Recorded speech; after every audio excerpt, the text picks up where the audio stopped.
Welcome back to the channel. Today I'm sharing a full detailed breakdown of servicing my 2016 Mazda Axela, the 2.2 liter diesel.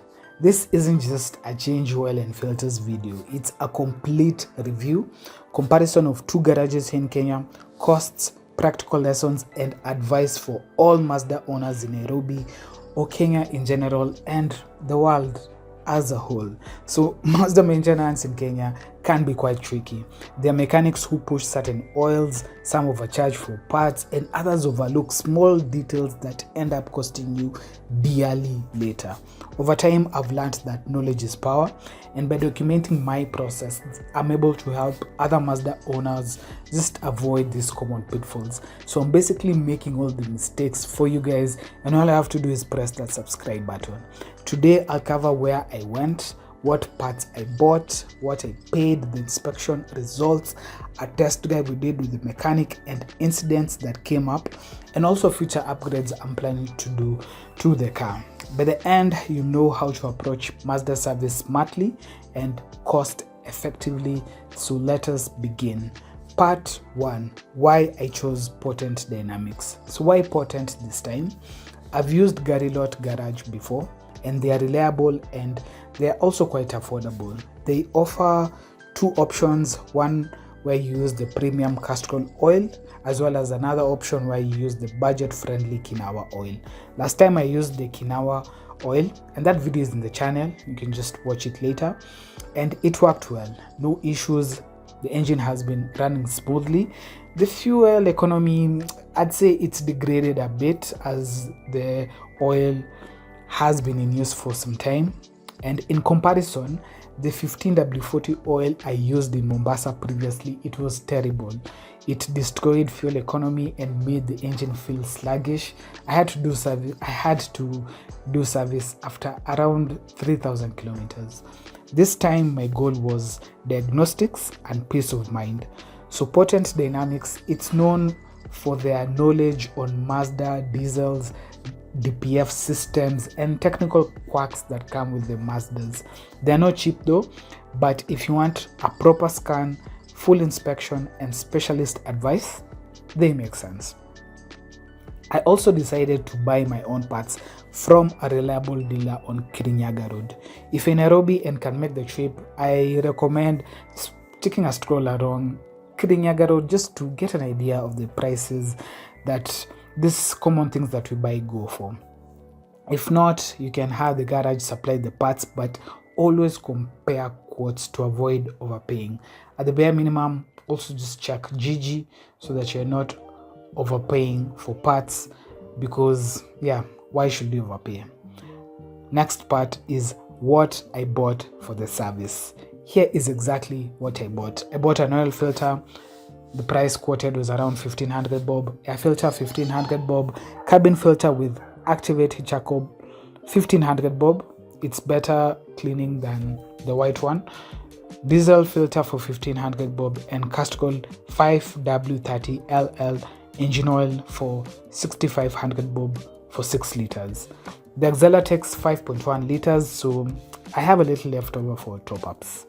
I switched from 5W40 to 5W30, which is manufacturer recommended. Many mechanics in Kenya will push 5W40 because it's thicker and it's supposed to handle heat better, but I want to see how the recommended oil performs.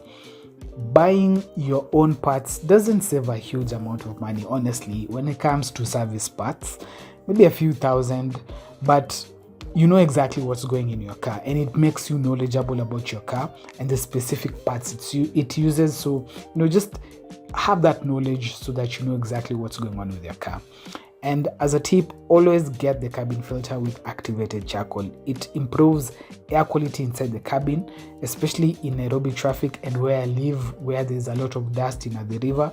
So it's just a very small difference and the quality is worth it. The next step or the next thing we're covering is garage packages and costs. Potent Dynamics basic service package starts at around 13,000 bob, while for Garilot it starts at around 10,500 bob, and this is where they supply the parts, And it also depends on the quality of the parts that you go for. If you go for the expensive oil or the expensive filters, they'll bill you accordingly. But for a healthy car needing standard service, just oil, filters, brake check, Garilot is cost efficient, if I'm being honest. For diagnostics, Mazda specific advice, or DPF issues, Potent does make sense. For now, my role is simple.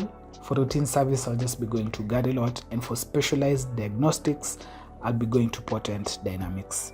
This way I can balance between cost and quality, but it's worth visiting a workshop like Potent at least once just to get that diagnostics and just that peace of mind. Then you can decide how to move going forward.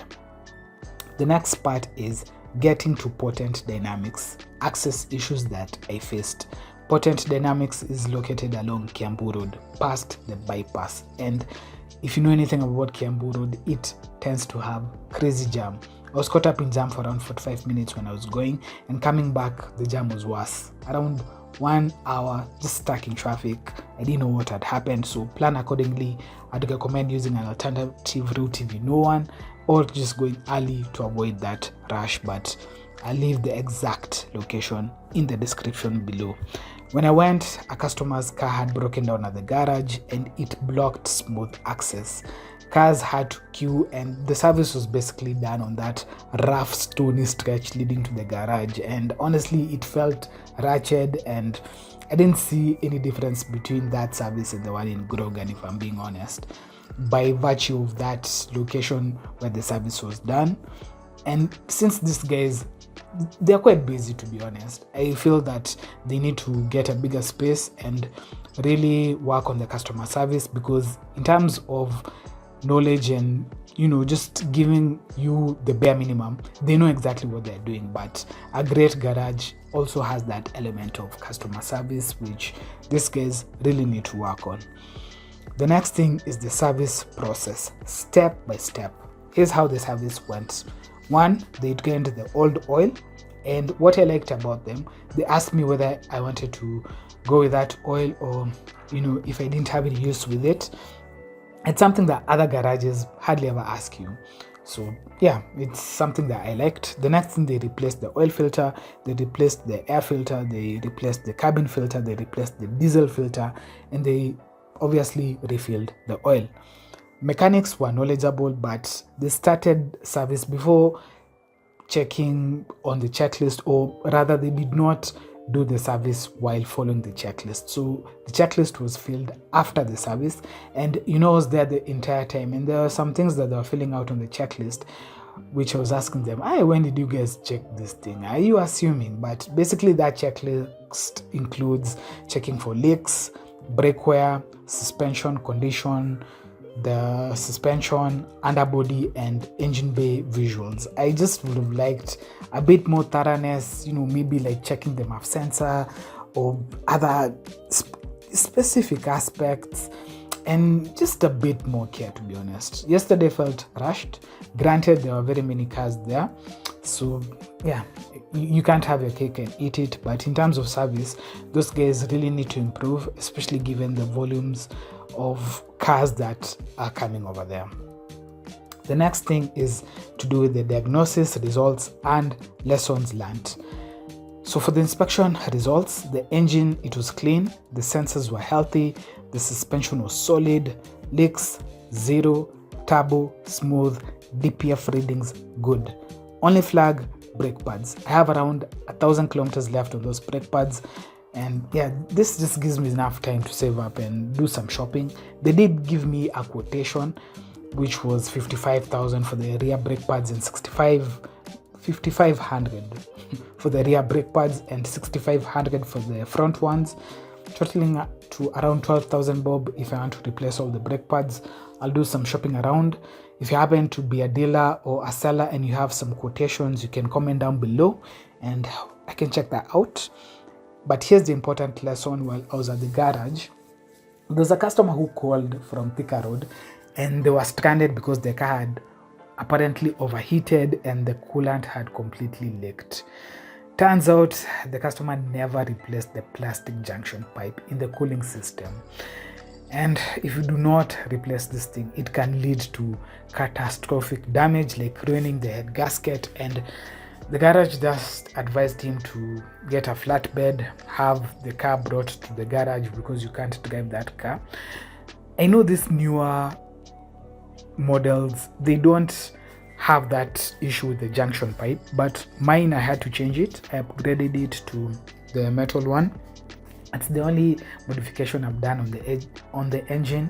So if you need to do that, please do that. Otherwise, you're just living on borrowed time. And these cars don't have a temperature gauge.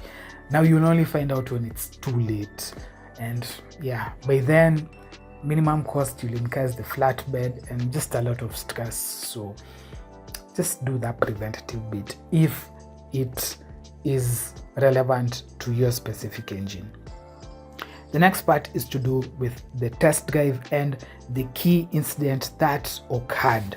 So after the service, we did a test drive. The mechanic took the car over a rough road to check the suspension. Everything was crisp and smooth, no knocking, rattles, or strange sounds. But here is what happened after that test drive. So it was the last thing we did after everything, and the guy just he came out of the driver's seat. I sat there and I drove off. Luckily, I stopped a few kilometers away at a petrol station just to do to add pressure to the tires. So I switched off the engine, and once I was done, the car could not switch on. Now, apparently Mazdas, they'll keep running without the key, but once you turn off the engine, you're stuck. Luckily, the garage wasn't that far and they were able to bring the key. But imagine if I had driven home, or if the car had stopped in the middle of the road.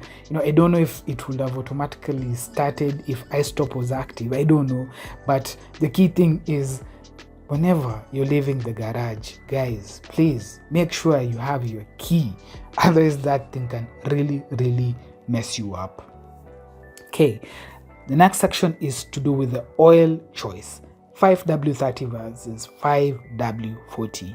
So Mazda recommends 5W30, and many mechanics here in Kenya will recommend 5W40 just because of the heat. So I've used both, and previously it was the 5W40, which is thicker, and it worked fine.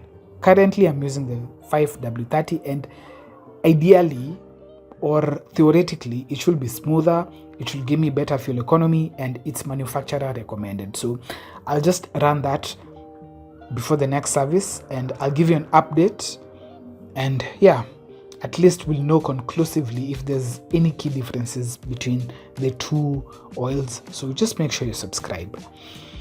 So finally, we are on to future upgrades, which, spoiler alert, it's just the springs and possibly a stage 1 tune. So Potent, they gave me quotes for raising the springs. They said it will be 8,000 bob for the springs, which will give me around 2 inches of lift that improves the clearance sufficiently. So when it comes to changing the springs in future, I'll definitely go for that option. Now, they also did give me a quotation for the stage 1 tune, which was 45,000 bob, and they told me that I'd need to do a DPF delete. For this, I'm not rushing. They told me the car could get up to around 200 horsepower. But if you guys are interested in seeing that, just comment down below and subscribe, because there's no way I'm doing that without any interest from you guys. So finally, Garilot versus Potent Dynamics. Garilot, they have the best offer for a routine service. They're affordable and the environment is quite calm. And they also give you that cheap option and the expensive option, and it's good for oil, filter, and brake pad changes, just the bare minimum. Potent Dynamics, on the other hand, it's great for specialized diagnostics and DPF issues, as well as overall Mazda knowledge. They're quite knowledgeable, and it's ideal when something feels off or maybe complicated. You can't put your head around what exactly is wrong with the car. You can go there and get a diagnostics done to your car. What I didn't like is the setup of the place. It's obvious that place is getting a lot of numbers in terms of customers, so they need to find a bigger space just to ensure that the customer service is also keeping up with the newfound customers they're getting. So conclusion, overall, final, that's the full experience with the Mazda Axela. If you're a new Mazda owner, I hope this helps you. Choose garages, parts and oils wisely. At least I've given you two options that you can look at, Garilot and Potent Dynamics. There's another garage that I used. It's along Langata Road. They're also quite good when it comes to Mazdas, but they are the most expensive, honestly. They charged me 15,000 bob to change the metal junction pipe. So yeah, if money ain't an issue, you can also go to that place along Langata Road. I'll leave the details down below, but they're expensive. If you want more Mazda content, fuel economy tips, DPF guides, Skyactiv quacks or mods, just comment below and I'll do a video for you guys. Otherwise, thanks for watching and I'll see you in the next one.